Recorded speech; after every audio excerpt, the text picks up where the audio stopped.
नमस्कार, मैं हूं माधुरी। आप देख रहे हैं वागड़ वार्ता 91। वागड़ वार्ता 91 में आपका स्वागत है। प्रदेश और संभाग की ताजा तरीन खबरों से अपडेट रहने के लिए आज ही हमारे चैनल को सब्सक्राइब कर लें और बेल आइकन को जरूर दबाएं। चलिए खबरों का सिलसिला शुरू करने से पहले नजर डाल लेते हैं अब तक की टॉप हेडलाइंस पर। घूसखोर पुलिसकर्मी चढ़े एसीबी की हत्या, एफआईआर नहीं लिखने के एवज में मांगी थी लाखों की रिश्वत।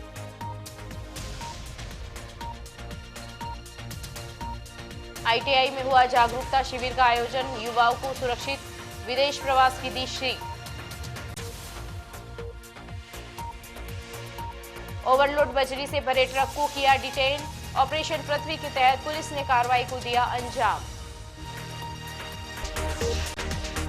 डूंगरपुर जिले की दोवड़ा थाना क्षेत्र के कांस्टेबल और हेड कांस्टेबल को एसीबी ने 1,50,000 रुपए की रिश्वत लेते हुए गिरफ्तार किया है। आरोपी की दोनों ने एक मामले में एफआईआर दर्ज नहीं करने के बदले घूस मांगी थी। हालांकि रकम अभी बरामद नहीं हो पाई है। फिलहाल एसीबी की टीम पकड़े गए आरोपियों से पूछताछ में जुटी है। डूंगरपुर जिले में एंटी करप्शन ब्यूरो ने बड़ी कार्रवाई करते हुए दोवड़ा थाने में तैनात हेड कांस्टेबल अशोक कुमार पाटीदार और कांस्टेबल प्रकाश पाटीदार को रिश्वत लेते गिरफ्तार किया है। यह रिश्वत लोकेट ऐप के जरिए लोगों से ठगी के एक मामले में एफआईआर दर्ज नहीं करने की एवज में मांगी गई थी। एसीबी के डीएसपी रतन सिंह राजपुरोहित ने बताया कि 18 जनवरी को एक परिवादी ने शिकायत दर्ज कराई थी। परिवादी ने बताया कि वह नया गांव स्थित इंडियन पेट्रोल पंप के पास खड़ा था, तभी दोवड़ा थाने की पुलिस गाड़ी वहां पहुंची। पुलिस कर्मियों ने उससे एक व्यक्ति का पता पूछा, फिर नाम पूछकर उसका मोबाइल ले लिया। मोबाइल की जांच करते हुए उस पर ऑनलाइन गेम के जरिए ठगी करने का आरोप लगाया गया और उसे गाड़ी में बैठाकर थाने की ओर ले जाने लगे। रास्ते में कांस्टेबल प्रकाश पाटीदार ने कहा कि वह सीआई से बात करके मामला दर्ज नहीं होने देगा और मोबाइल भी वापस कर देगा। साथ ही मुकदमा दर्ज होने पर जेल और जमानत में परेशानी का डर दिखाया गया। बाद में परिवादी को रास्ते में उतारकर उससे 2 लाख रुपए की मांग की गई। एसीबी द्वारा 28 जनवरी को सत्यापन कराया गया, जिसमें 1,50,000 रुपए की रिश्वत मांगने की पुष्टि हुई।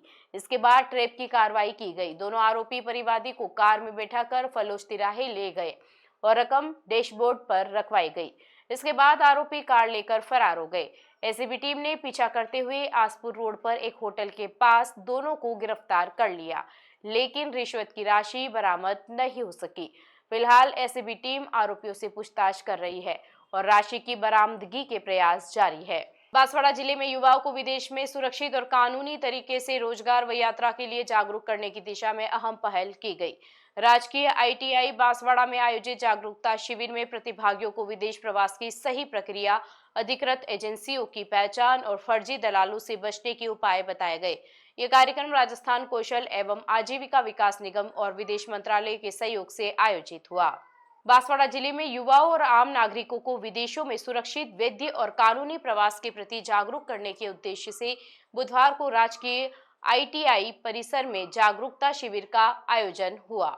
इस शिविर का आयोजन राजस्थान कौशल एवं आजीविका विकास निगम यानी RSLDC और भारत सरकार विदेश मंत्रालय के संयुक्त सहयोग से किया गया।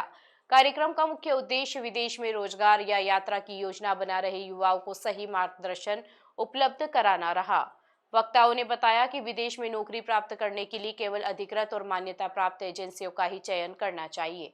अनधिकृत एजेंटों के झांसे में नहीं फंसना चाहिए और आर्थिक नुकसान इससे होता है, बल्कि गंभीर कानूनी परेशानियों का भी इन्हें सामना करना पड़ता है। शिविर के दौरान प्रतिभागियों और पासपोर्ट, वीजा प्रक्रिया, रोजगार अनुबंधन की वैधता, आवश्यक दस्तावेजों की जांच और विदेश मंत्रालय द्वारा प्रमाणित एजेंसियों की पहचान से जुड़ी विस्तृत जानकारी दी गई।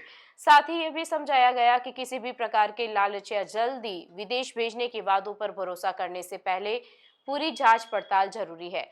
इस अवसर पर RSLDC के प्रबंधक राजेश मीणा, अतिरिक्त प्रबंधक रमेश सांभरिया, उपनिदेशक महेंद्र कुमार वर्मा और DYSP गोपी चंद मीणा ने युवाओं को संबोधित किया। अधिकारियों ने युवाओं से अपील की कि वे सुरक्षित और कानूनी रास्ते पर अपना कर ही विदेश जाएं और किसी भी संदिग्ध गतिविधियों की सूचना संबंधित विभाग को अवश्य दें।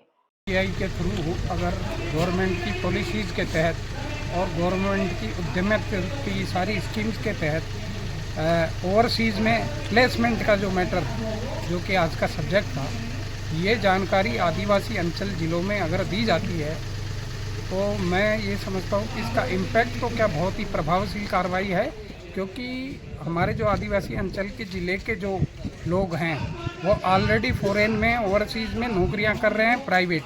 उनको मैं ये आग्रह करना चाहूँगा कि आपको गवर्नमेंट की स्कीम के माध्यम से ओवरसीज़ में जाना चाहिए, ताकि उनके साथ जो फ्रॉड और धोखाधड़ी होती है उनसे बचा जा सके। डूंगरपुर जिले में अवैध खनन और ओवरलोडिंग के खिलाफ पुलिस की सख्त कार्रवाई लगातार जारी है। ऑपरेशन पृथ्वी के तहत दोवड़ा थाना पुलिस ने क्षमता से अधिक बजरी परिवहन करते समय एक ट्रक को डिटेन किया है।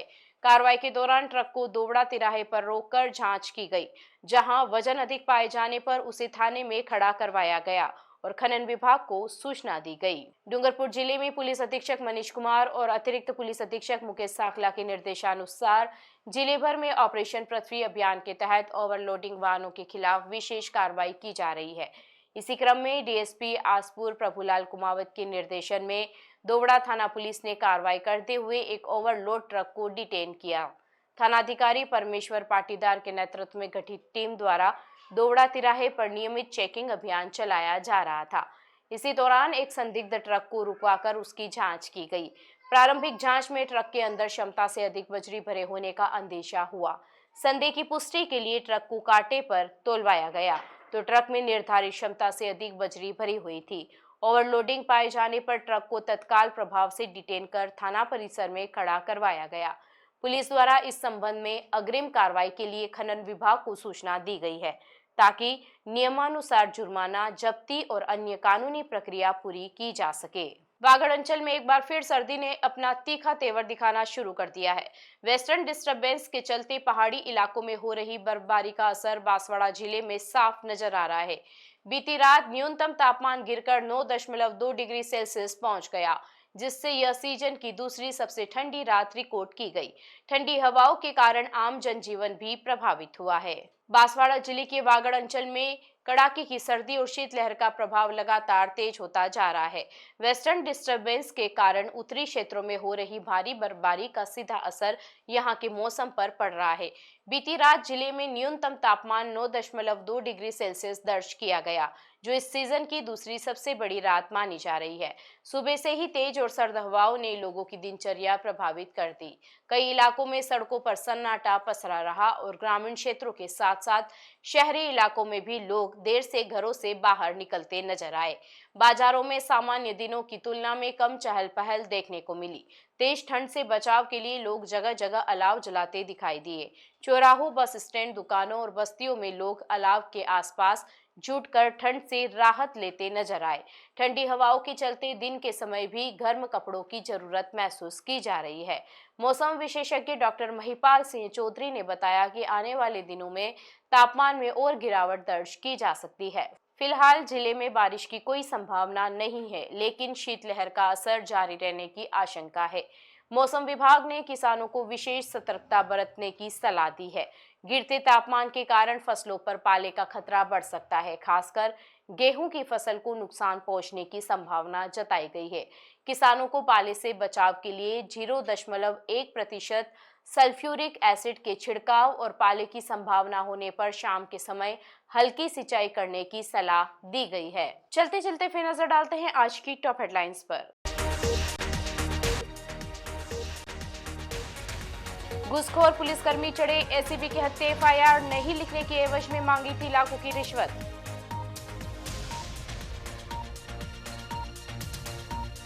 आईटीआई में हुआ जागरूकता शिविर का आयोजन, युवाओं को सुरक्षित विदेश प्रवास की दी सीख। ओवरलोड बजरी से भरे ट्रक को किया डिटेन, ऑपरेशन पृथ्वी के तहत पुलिस ने कार्रवाई को दिया अंजाम। अपने स्मार्टफोन पर प्रदेश भर की खबरों से अपडेट रहने के लिए आज ही हमारे चैनल को सब्सक्राइब कर ले और बेल आइकन को जरूर दबाएं। फिलहाल इस बुलेटिन में इतना ही। अब दीजिए इजाजत माधुरी को। आप जुड़े रहिए वागड़ वार्ता 91 के साथ। नमस्कार।